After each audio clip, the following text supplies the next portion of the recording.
Hey guys, today's true crime story has some very disturbing and graphic details. This is 14-year-old Heather Baynard, and she lived in Gaffney, South Carolina. Heather was diagnosed with cerebral palsy, which is a disorder that affects the muscles, movement, or posture. She lived with her parents, David and Bobby Joe, and her older brother, Edward. Edward was hired through a caregiving agency called SS Home Care to become Heather's caregiver. In fact, Edward received more than $25,000 as her aide. You would think that Heather was loved and taken care of by her family, but sadly, Heather lived in the House of Horrors. On April 11, 2022, David took Heather to the Spartanburg Regional Center. Heather was carried into the hospital like a sack of potatoes. She was unresponsive and her body was cold and gray. Her legs looked so bad that they were described as raw meat.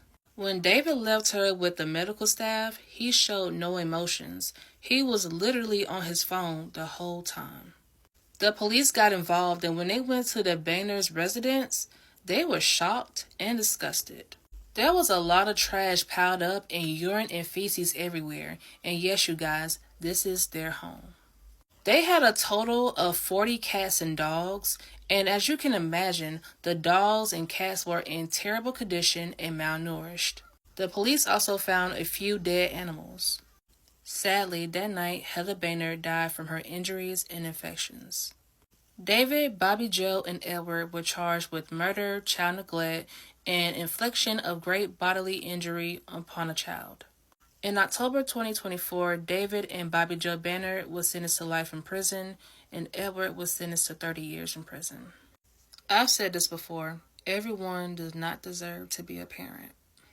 Rest in peace, Heather. Alright, y'all, I'll be back to do more true crime videos for you guys.